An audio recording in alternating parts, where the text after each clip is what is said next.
Okay, so what we did was last time was we finally proved Cauchy's theorem, right? So we showed that if f so from let's say is in some kind of region, going to C is analytic in a rectangle R, right? And, I mean, this omega is a dummy variable, right? It's just okay. Then an analytic in a set is that there needs to exist an open set that contains it on which it's analytic, right? Then and this is a closed curve. Right? Remember, all the curves we work with, they need to be piecewise differential, right? Otherwise, we don't even know how to integrate over them. In a closed curve no, not a closed curve, sorry. Just going around, we'll do that in a second. Right, then the integral over the boundary of R that we think, differentiating this way, going this way with the set to your left, but I mean, the theorem is, of course, true for the other side too. ZZ is equal to 0. Okay. Now, why is this theorem, why did we use the rectangle, right? It's because once we have the rectangle, you can sort of get anything, right? And we'll see that today. But maybe before I do that, let's extend this theorem just slightly. So for reasons that will be apparent in a bit, we actually want to use this theorem even when f is not defined everywhere in the rectangle. Okay, so let me write that. So let's say theorem. Okay, let f. Okay, again, I mean, I don't want to always be putting this dummy variable. I'm just saying going to from C. Is analytic in R prime, where R prime is obtained by removing. Okay, this is a lot of words, and I'll just say it after removing a finite number of points.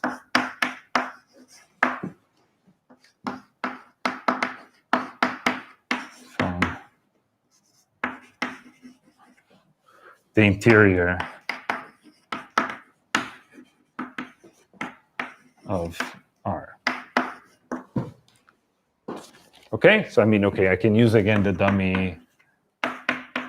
But remember, now in the way that I defined this omega can't contain R, right? Okay, so let's draw a picture. What do I mean by this?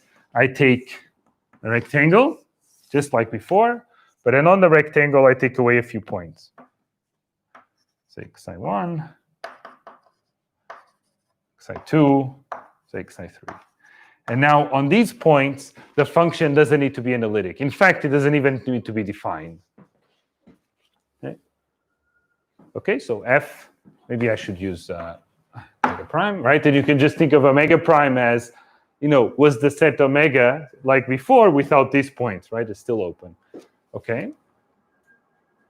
And from the set of finite points from the interior, let's call them sigma psi k for some k, from 1 to big K. Okay. And now such that.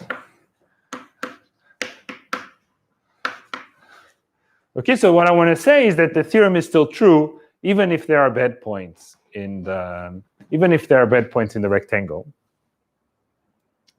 But we know that, right? We don't expect this to be true just like that, right? We saw the example where we were integrating, right? If we were integrating 1 over z around the circle, I mean, it's a circle, it's not a rectangle, but by now I think you would also expect that if you were integrating a rectangle around 0, of the function 1 over z, right, that we would be in trouble, and we should not get 0.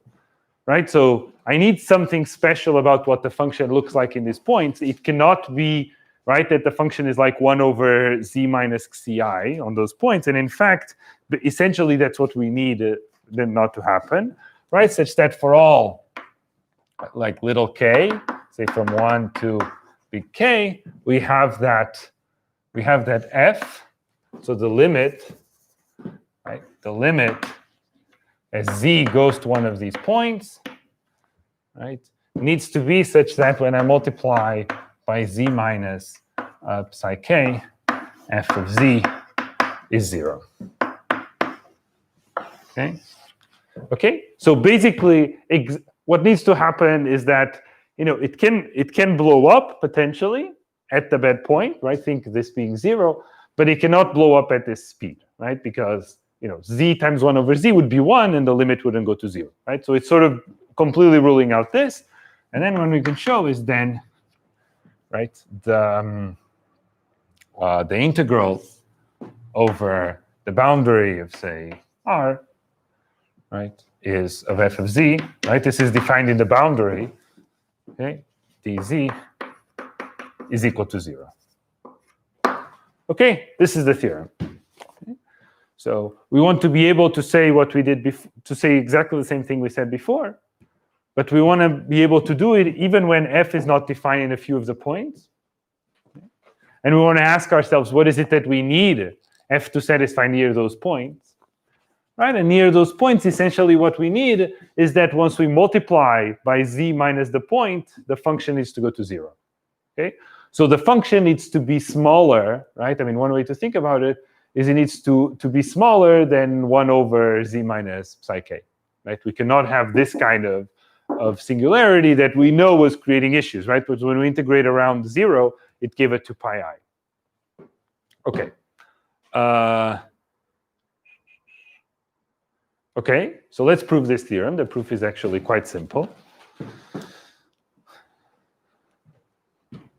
Okay, basically what we're going to do is we're just going to make little squares until we isolate just one of the points. But then once we have a square that's very, very close to the point, because we know that this convergence happens, we know a lot about what fz looks like around that point, and that will be enough for us to prove the theorem. Okay, so but let's actually do it.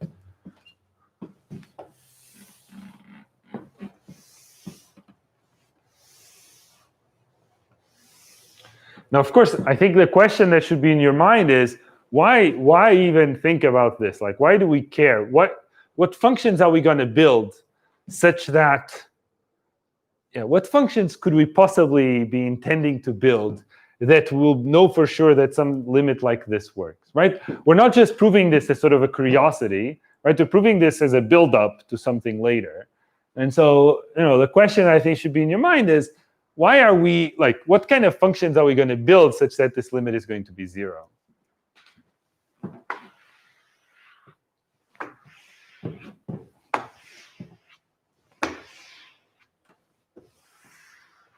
And it's not, I mean, it's a good question to keep in your mind. It's not a very easy question to answer before seeing it at all, but. Okay, so proof. First of all, without loss of generality, we can assume only one point, right? So without loss of generality, we can assume big K equals 1. Right? Why? Because if we have more, we just separate our problem into smaller problems, right?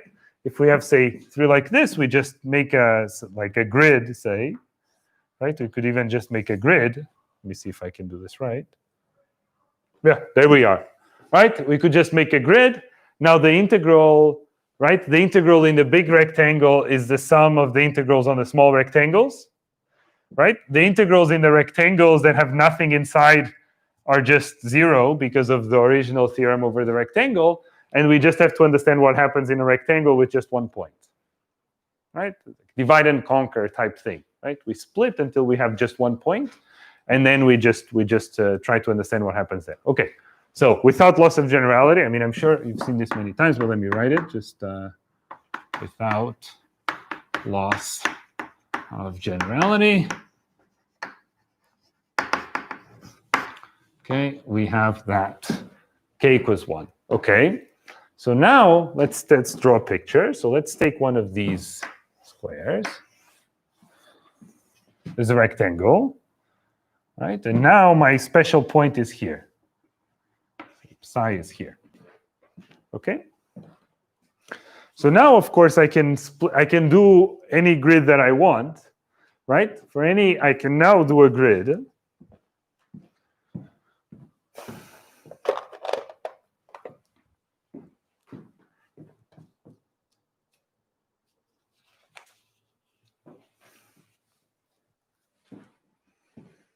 Okay, so now I can take, right? I can take a grid around this.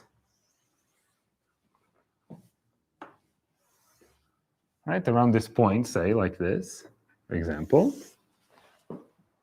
And now I can call this was my R, and I call this R0, the small one here. Let's imagine it's a square. Okay, I can even make this one a square if I want, right? It can be made a square, even if my picture doesn't suggest that.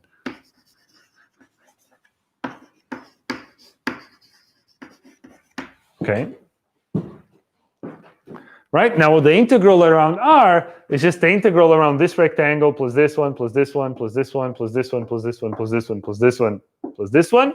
All of these are 0. Therefore, the integral, right, around the boundary of R of fz dz is equal to the integral around R0 fz dz. Right? I zoomed in.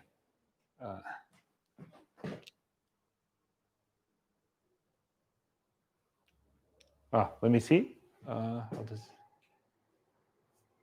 Okay, there were a couple of questions. Give me a second just to look at them. Yeah, okay, so first question is, if in this limit, do I have to worry about being in R prime or not? So the set Z is in the interior of R, right? So think of, let's pay attention here, right? So let's say I have some kind of sigma, C4 here, right? Even if it's near the boundary, it's still on the interior, right? And because there's a finite number of points, there can't be any kind of accumulation point or anything like this.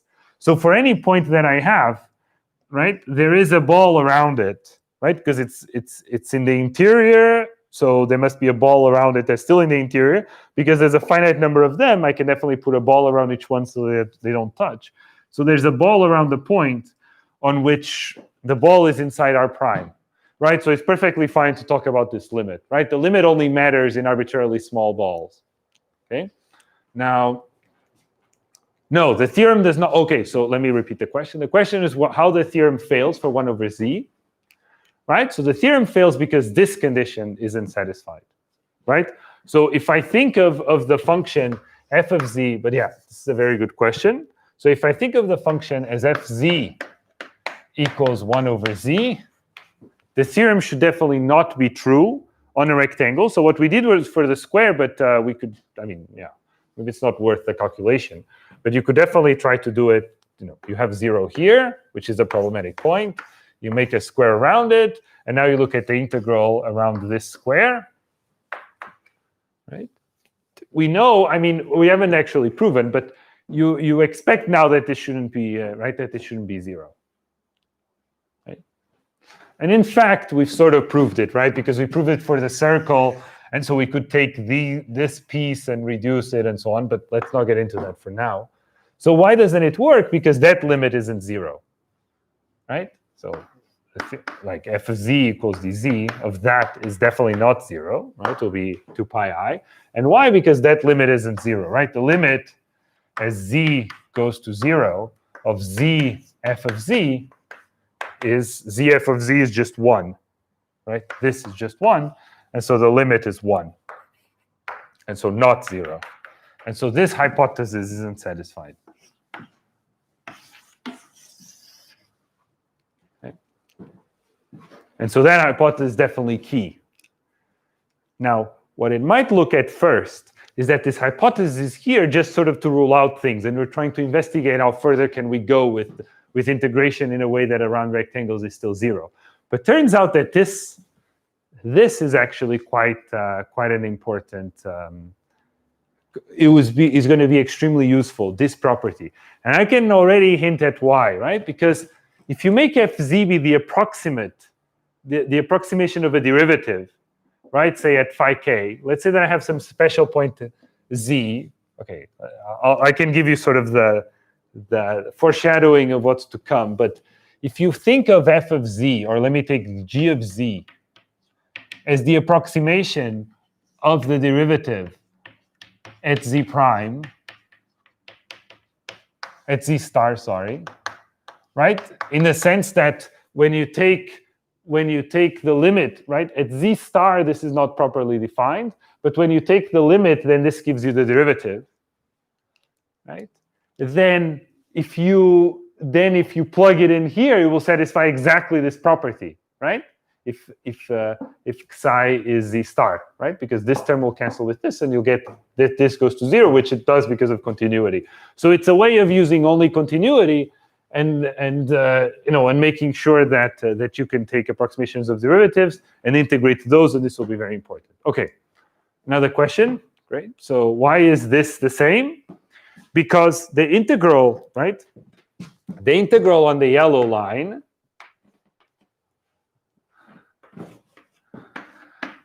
is the same thing as the integral on this one,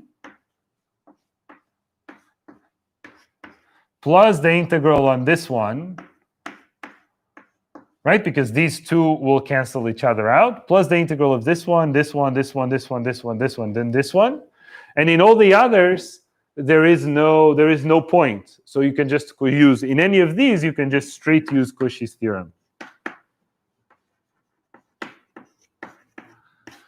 And so the integral on the other rectangles is 0, and so the only one that survives is the one that had the issue to start with. Okay, great. Oh, someone replied. Thank you. Okay, excellent. Any questions, please just ask and mute yourself, whatever is easiest. Okay.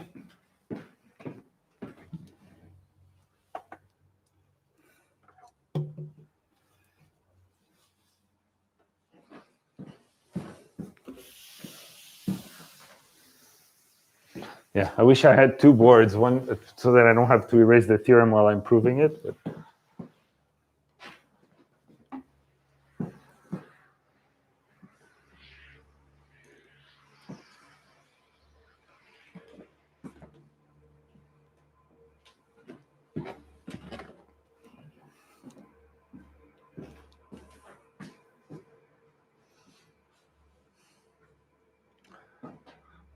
Okay, so let's fix epsilon bigger than 0, right? And remember, let's recall, recall what I just erased, that the limit, right, as z goes to psi, to xi, is of z minus xi, f of z is 0. Okay, so we can pick, right? So we fix epsilon, and now we pick, right, R0 small enough, right? I can just make that picture as small as I want, and so I can pick R0 small enough such that this is smaller than epsilon, right? Such that z minus xi, f of z, smaller than epsilon for all z in R0. Okay? Outside, not on xi, right? On xi, the function is not properly defined. Okay, in particular, I only need this to hold at the boundary, but okay. All right, so then if we do this, then we have that in, right? For z in R0, again, let me use R0 prime just to make this a bit, is R0 without xi. Right, z in R0 prime, we have that f of z smaller or equal than epsilon over z z minus c. Okay, so far so good, right? Okay, but now what does this mean? Now we just use triangle inequality like we've been using so many times, right? The integral over R0 of f of z dz, okay, smaller or equal than, let's see if I can get this right, even in absolute value, right? Triangle inequality, so it's smaller or equal than the integral around R0 of f of z dz, right? The length integral. Now this is smaller or equal than the integral over R0 of f of z I can replace by this, so epsilon z minus c times dz. Okay, so now I want to argue, right? Like I have something like 1 over the distance to c, and I have measuring the length of the rectangle. I want to make sure that I pick a rectangle in a way that this is not very small, right? In particular, I want the distance to the center to be comparable to the perimeter of the rectangle, right? This term is the perimeter, while this term is the distance to c, and so I want to pick a rectangle in a way that the distance to c is not much smaller than the perimeter, right? So again, without loss of generality, I can just pick R0. We can pick R0 such that the distance to the center is never too small, right? If I want to maximize the minimum distance to the center, what I should do is just pick R0 such that c is in the center, right? In the center of the rectangle. Okay, so the picture to have in mind, the rectangle, no, the square, sorry. I pick R0 square just to make things simpler. I have total freedom to pick anything, right? And so c is here. Okay. But now, okay, but if I do this, now what's the distance? The smallest possible distance is this, is half the side, right? The smallest possible distance I can have if I have a point in the center is half the size. So in particular, the smallest possible distance, so z, right? If z is in the boundary of R0, then z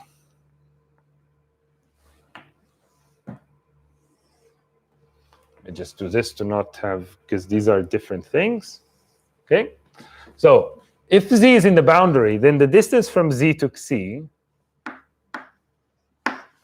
right? The smallest possible is this, but this is just 1/8 of the side of the perimeter, right? Because this is the same as this, right? And the same as this, and so on. You get 2, 4, 6, 8, right? So this is always bigger or equal than the perimeter, right, of the rectangle over 8. Okay, so in particular, it means that this is smaller or equal than 8 over the perimeter, right? So this means that, I'll push epsilon here,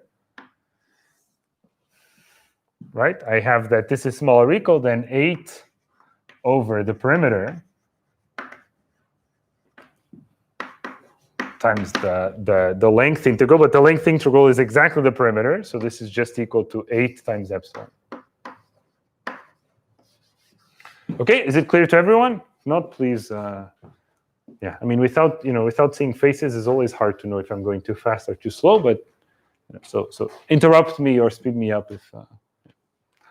Okay, so because this is smaller for 8 epsilon, right? And I just fixed any epsilon, right? This argument held for any epsilon,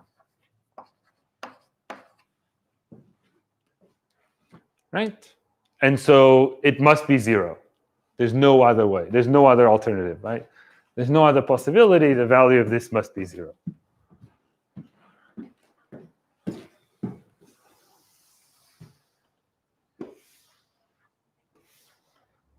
right? So that integral of 1 over z that is actually equal to like the 2 pi I is just barely, right? It just blows up just enough, right? So because this needs to hold for any epsilon, it needs to be 0. Right? So we must have all of this implies that the integral over R0 of f, boundary, sorry, of R0 of fz dz is equal to 0, and so, right, the integral of the boundary of R f of z dz needs to be 0. Okay? Okay, proof done. So it was a lot easier than Cauchy's theorem, actually. Okay? So now let's go to more interesting spaces. Okay, make sure I don't forget anything.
Okay, so we're going towards showing that if f is analytic, right, the goal of all of this, right, the goal in a way is to argue that if f is analytic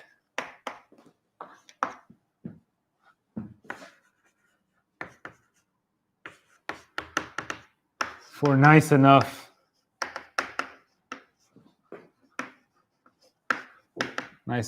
omega, and gamma is a closed curve in omega, then, right, we're trying to do many versions of this theorem, right? So trying to understand exactly, I mean, the whole thing that we're trying to do is really understand what nice enough means, right? So we saw that if, right, that if, you know, if this was the boundary of rectangle, then it would be fine.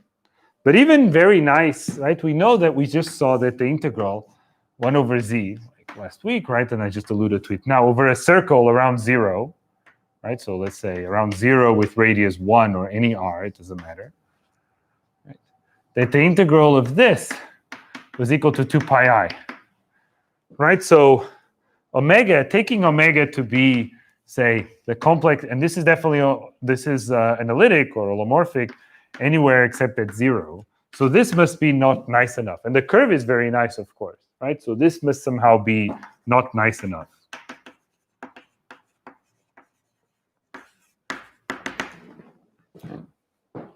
Right, and the problem is that it has a hole in it. But so now we're going to push forward the, right? We're going to push forward the kind of nice enough structures that we can do, and we're going to prove it for a disk. Okay, so theorem, and this is going to be Cauchy's theorem. And then basically, once we have the rectangle, we have everything, as you'll see from this proof. Cauchy's theorem over a disk on a disk. Okay, let delta be an open disk in C. Okay, an open disk just means, right, it's all sets of points Z such that z minus some z0 is smaller than some radius r. Right? So an open disk in C. If f going from the disk to C is analytic in the disk, and gamma a closed curve,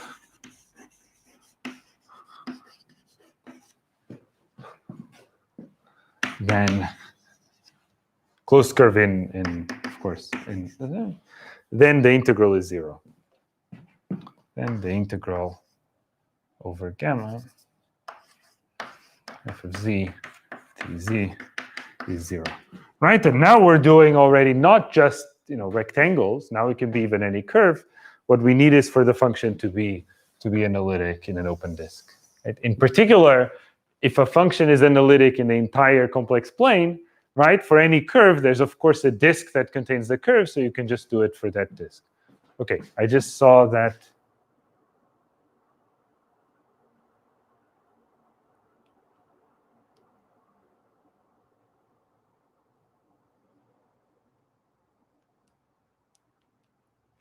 Good question. Okay, so there's an interesting discussion on. So maybe I'll finish what I'm saying, and then I'll address these. Okay. Okay, so maybe I think we have time to prove it.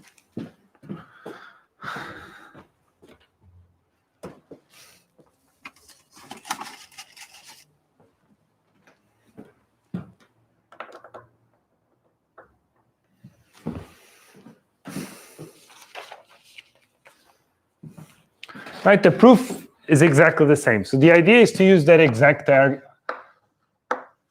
proof. Right, the idea is to use the exact differential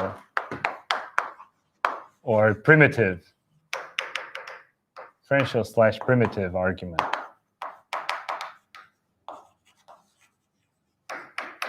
Right, just like how we used when we proved that if remember when we showed that if we had if fz, I'm not yet proving. I mean, maybe I should write this with another color to be clear that I'm just giving intuition for now. No, this is okay. Okay, if fz dz was an exact differential in the sense of being, say, dfz, right? Then, right? Remember when we showed this? We showed with pdx plus qdy, right? But it's the exact same thing. It's just here in the language of complex numbers. Then the integrals over curves of fz dz depend only on the endpoints, right? Depend only on endpoints. Right? And therefore, if gamma is closed, this integral needs to be 0. So all we need to show, really, right? So the goal in this proof, right? It's good to keep track of what we're trying to do. The goal is to show this, right? To show that we're going to actually show that f of z must have a primitive. Okay. So if you remember, how did we do this? Right? This proof is not, it's not surprising at all, right?